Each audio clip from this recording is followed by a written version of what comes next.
Sylvie Choqueron, vous êtes neuropsychologue, vous êtes directrice de recherche au CNRS, vous êtes aussi directrice scientifique de l'association Les Yeux dans la tête et vous nous aviez annoncé ici cette journée du 16 juin, première journée nationale des troubles neurovisuels. Le JT de l'ophtalmologie avec le soutien de Zeiss. Alors, comment ça s'est passé d'abord? Merci beaucoup, ça s'est extrêmement bien passé. On a eu énormément de participants en présentiel et en distanciel.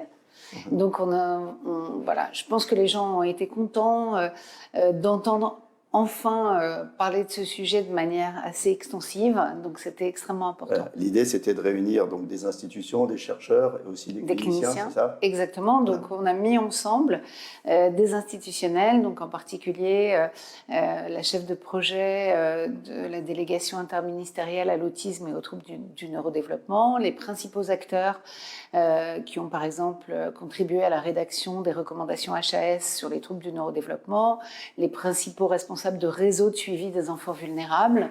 Et donc l'idée, c'était que tout ce monde-là, institutionnel, mais aussi chercheurs et cliniciens, partagent le même savoir sur ces troubles qu'on appelle neurovisuels et dont on sait qu'ils ont un impact important sur le développement de l'enfant. Alors, on va revenir en détail sur tout ça. D'abord, on dit troubles neurovisuels. Qu'est-ce que c'est les troubles neurovisuels? Alors, on réduit souvent la vision à l'acuité visuelle. Et donc, les troubles de l'acuité visuelle, on les connaît bien. Ce sont les troubles ophtalmologiques qui font suite à une lésion oculaire. À côté de ça, on a des troubles qu'on appelle de la fonction visuelle, c'est-à-dire qu'on peut avoir une acuité visuelle parfaite, mais on peut avoir un champ visuel très réduit, on peut ne pas pouvoir se repérer dans l'espace, on peut ne pas pouvoir faire attention aux différentes informations qui sont présentes autour de nous, on peut être incapable de les analyser, de les reconnaître, voire même de les mémoriser. Et donc tous ces troubles visuels ne sont pas des troubles de l'acuité visuelle, ce sont des troubles de la fonction visuelle. Et la fonction visuelle, elle est gérée non pas par les yeux, mais par les voies visuelles et le cortex visuel. On parle donc de troubles qui surviennent après des lésions entre le chiasma optique et le cortex visuel, et en particulier au niveau cortical. Troubles qui surviennent à partir de lésions ou de pathologies. On peut situer, on peut citer des différents Bien troubles. sûr. Chez l'enfant, l'étiologie principale des troubles neurovisuels, ce sont les conditions de vulnérabilité autour de la naissance, c'est-à-dire la prématurité, la détresse respiratoire, donc toutes les encéphalopathies anoxo-ischémiques, donc tous les défauts d'irrigation sanguine au niveau cérébral, mais aussi les AVC néonataux. Donc on pense que l'AVC est réservé à l'adulte, mais les bébés autour de la naissance peuvent avoir un AVC. De la même manière, toutes les souffrances liées au cordon autour du cou, etc. Et puis quelques syndromes génétiques, quelques infections, des méningites, des encéphalites, etc., qui vont pouvoir léser préférentiellement les lobes occipitaux. Alors pourquoi est-ce que les lobes occipitaux sont si fragiles ? Tout simplement parce qu'à la naissance, ce sont ceux qui consomment le plus d'oxygène et donc le plus de sang. Donc dès qu'il y a une privation d'oxygène dans le sang, ils souffrent. Voilà. Et puis aussi parce que dans l'ordre d'irrigation au niveau cérébral, les lobes occipitaux sont parmi les premiers irrigués, ce qui veut dire que dès que le niveau baisse, vu leur niveau de consommation et l'ordre d'irrigation, ils vont souffrir. Et donc ces troubles neurovisuels, c'est très important de les dépister parce qu'ils représentent des marqueurs d'une atteinte cérébrale très précoce chez le bébé. Alors ça, c'est pour l'enfant. Mais ça ne touche pas que les enfants, hélas, les troubles neurovisuels. Bien sûr que donc non. après, on va bouger un petit peu, l'ado, l'adulte, les personnes âgées. Hein, vous allez nous détailler tout ça. Alors chez l'enfant plus grand, comme chez l'adulte, on a toutes les étiologies qui sont susceptibles d'atteindre le cerveau. Donc évidemment des AVC, évidemment des traumatismes crâniens, évidemment toujours des anoxies cérébrales, mais aussi des infections cérébrales, donc toutes ces étiologies de lésions acquises.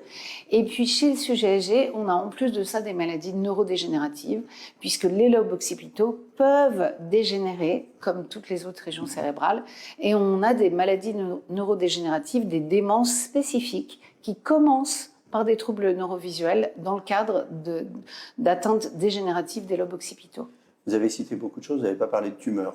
Si, bien sûr, des tumeurs cérébrales aussi, qui vont donner des troubles neurovisuels, soit du fait de la tumeur elle-même, soit du fait de l'exérèse de la tumeur.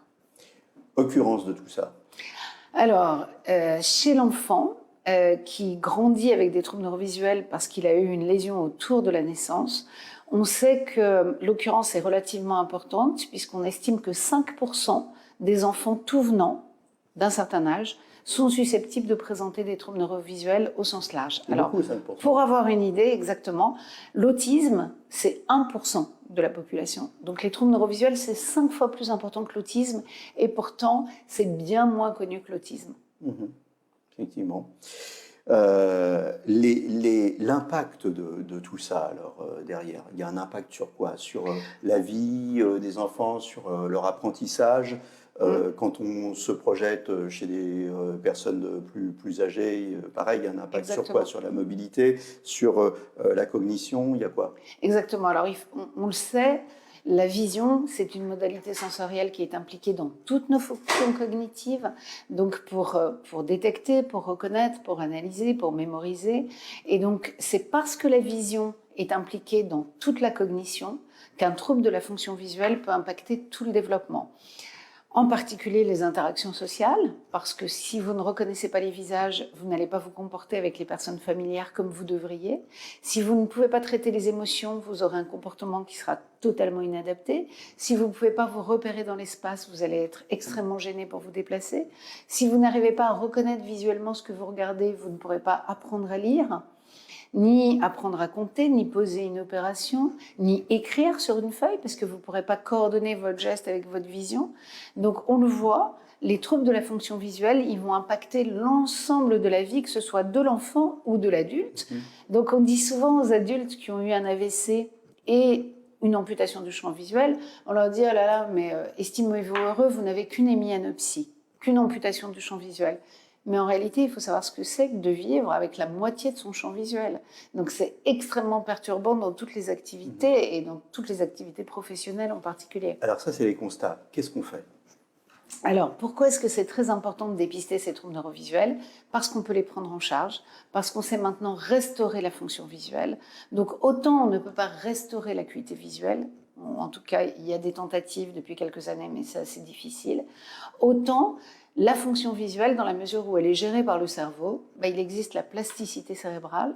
Et le fait que ce soit une lésion cérébrale fait qu'on peut mettre en jeu d'autres voies qui, elles, ne sont pas lésées et qui vont venir suppléer à la lésion. Et on sait donc maintenant restaurer véritablement le champ visuel, la reconnaissance visuelle, la mémoire visuelle, l'attention visuelle, l'analyse visuelle, grâce à des rééducations spécifiques qui vont stimuler les capacités résiduelles des patients et leur permettre de récupérer leurs fonctions.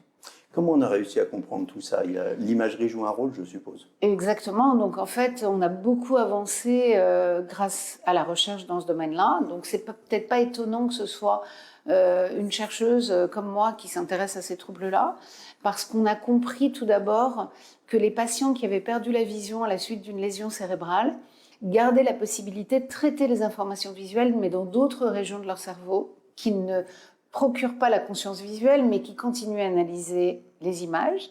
Et donc, on a aussi appris qu'on pouvait... Je vous arrête là, 30 secondes. Conscience visuelle et analyse des images, la différence. Alors, je reprends. Donc, on s'est rendu compte que des patients pouvaient perdre la capacité à détecter des informations visuelles dans une partie de leur champ visuel, mais que pour autant, leur cerveau continuait à traiter ces informations dans d'autres régions que le cortex visuel primaire, sans pour autant en avoir conscience. C'est-à-dire que ces patients, ils ont dans leur cerveau ces informations visuelles qui sont traitées, les images sont traitées, mais ils ne les voient pas. Exactement, comme le cortex visuel primaire est lésé, il n'apporte pas la conscience visuelle de ces images.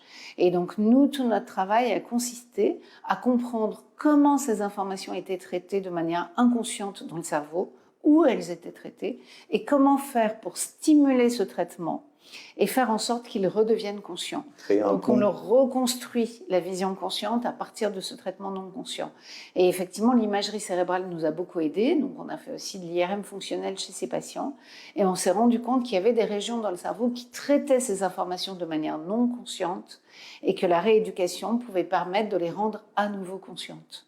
Et on peut faire ça chez l'enfant aussi. Donc on peut reconstruire la vision sur la base d'une part de ces informations qui sont traitées de manière inconsciente, mais aussi sur la base de toutes les autres informations sensorielles qui vont venir suppléer à la vision. Rééducation, comment ça marche? Alors, typiquement, chez un patient qui a une amputation du champ visuel, on va lui présenter des stimulations visuelles dans son champ aveugle. Évidemment, lui, il va vous répondre qu'il ne voit rien. Et on va lui dire, peu importe que vous ne voyez pas, on voudrait que vous nous disiez quand même ce qui vous a été présenté à cet endroit-là. Donc évidemment, le patient vous regarde un petit peu comme si vous étiez un petit peu un patient psychiatrique. Donc il se dit, mais je viens de lui dire que je ne voyais pas. Et là, on lui explique que son cerveau a vu, que lui n'a pas conscience que son cerveau a vu, mais que le traitement a été réalisé et qu'il va falloir se forcer à donner une réponse comme si c'était au hasard. Donc il va chercher dans son inconscient. Le patient va avoir l'impression de répondre au hasard et il va se rendre compte qu'il a la bonne réponse. Et on va faire ça. Alors, pendant les 10 premiers essais, il va dire « non mais c'est du hasard, c'est du hasard, c'est du hasard ». Puis il va se rendre compte que c'est pas du hasard, que l'information elle est traitée.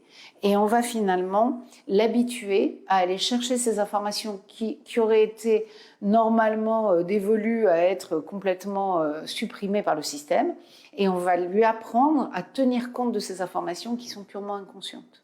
Il nous reste 1 ou 2 minutes à passer ensemble.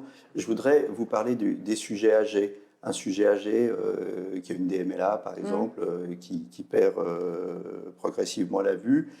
Et on parle souvent de syndrome de glissement. Bien sûr. Se laisse aller. Alors comment on fait comment ça s'explique, ce syndrome de glissement, et comment on fait pour l'éviter? Alors, les déficits visuels, tout comme les déficits auditifs, sont la première cause d'isolement social chez le sujet âgé, qui ne perçoit plus son environnement, soit visuellement, soit auditivement, qui n'est plus intégré aux conversations, aux interactions sociales.